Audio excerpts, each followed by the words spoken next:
Let me tell you something you already know. The world ain't all sunshine and rainbows. It's a very mean and nasty place, and I don't care how tough you are, it will beat you to your knees and keep you there permanently if you let it. You, me, or nobody is gonna hit as hard as life. But it ain't about how hard you hit. It's about how hard you can get hit and keep moving forward. How much you can take and keep moving forward. That's how winning is done. Don't allow your emotions to control you. We are emotional, but you want to begin to discipline your emotion. If you don't discipline and contain your emotions, they will use you. Whatever experience you're having right now, it has not come to stay. It has come to pass. Not to stay, just to pass. It's just going through. The time is now. The time is now to express and for people to believe in themselves. The time is now for it to be okay to be great.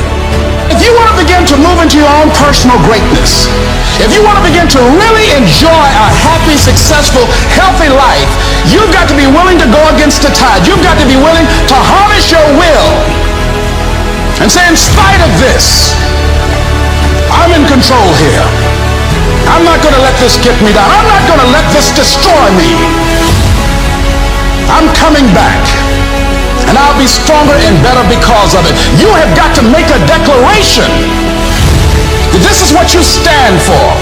You're standing up for your dreams. You're standing up for peace of mind. You're standing up for health. You want it, and you're going to go all out to have it. It's not going to be easy. When you want to change, it's not easy. If it were in fact easy, everybody would do it. But if you're serious, you'll go all out.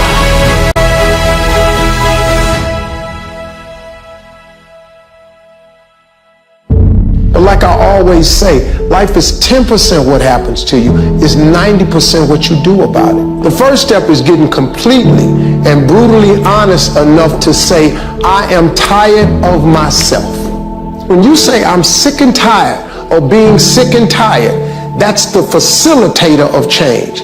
That's when you're ready to say these words, no more excuses. No more excuses. I believe that self-discipline is the definition of self-love. That when you say that you love yourself, that means that you have behavior towards yourself that is loving. It's like you say to yourself, hey man, look, I know you want to eat that pizza and it'll be really good, you know, but I love you too much to let you eat that. And I think the word discipline has kind of gotten a bad name. We think about it in terms of punishment. I'm not talking about discipline in that way. I'm talking about discipline in the sense that you forego immediate pleasure for the exchange of long-term self-respect. If you find your passion, you're going to have this tremendous energy. It's sustainable energy. But momentum requires you always do the next thing to keep the momentum going. And the reason you get yourself in a passionate place is so that you change your life, and the only thing that changes your life is making a decision. So while you're in this passionate state, that's where you make decisions. A decision is the first step. Decision is like a war. I gotta do this or that. All right, I'm gonna make myself do this. But commitment is when you now, after you've decided, you commit to do this for the long term. Whether it's hard or easy, doesn't matter. You're doing this. It takes it from this moment and it carries it into the future even when things are difficult. The only way that commitment and the energy and the momentum continues is if you take immediate, massive action is the cure-all. If you're having a difficult time with something, your relationship isn't where you want it to be, your finances are not where you want to be, your body's not where you want to be, your business is not where you want to be, you need to take massive action. And if that doesn't work, try something else. If that doesn't work, try something else. Keep going with massive action and you will find the way, because it will give you momentum.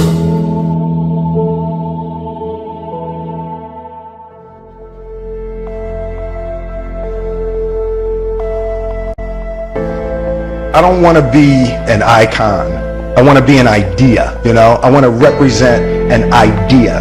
I want to represent possibilities. I want to represent magic, right? You're in a universe and 2 + 2 equals 4. 2 + 2 only equals 4 if you accept that 2 + 2 equals 4. 2 + 2 is going to be what I want it to be.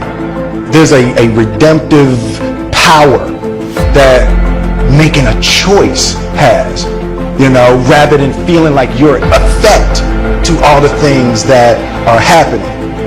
Make a choice, right? You just decide what it's going to be, who you're going to be, how you're going to do it. Just decide. And then from that point, the universe is going to get out your way. A person's strengths are often their biggest weaknesses. And so that also means that their weaknesses can be their strengths. So, me, I am weak. In all those ways that I listed, I am weak. But I don't accept that. I don't accept that I am what I am and that is what I'm doomed to be. No, I don't accept that. I'm fighting. I'm always fighting. I'm struggling and I'm scrapping and I'm kicking and clawing at those weaknesses to change them, stop them. Some days I win. Some days I don't. But each and every day I get back up and I move forward with my fist clenched toward the battle, toward the struggle. And I fight with everything I've got to overcome those weaknesses and those shortfalls and those flaws as I strive to be just a little bit better today than I was yesterday. The only thing that I can see, and you can never really look at yourself, the only thing that I see that is distinctly different about me is I'm not afraid to die on a treadmill. I will not be outworked, period. You know, you might have more talent than me, you might be smarter than me, you might be sexier than me, you might be all of those things. You got it on me in 9 categories. But if we get on the treadmill, right, there's 2 things. You're getting off first, or I'm going to die. It's really that simple, right? So let's go back to the question about what if people block me out. It's going to be 2 options. I'm going to get back in, or I'm going to be dead. You're not going to outwork me. It's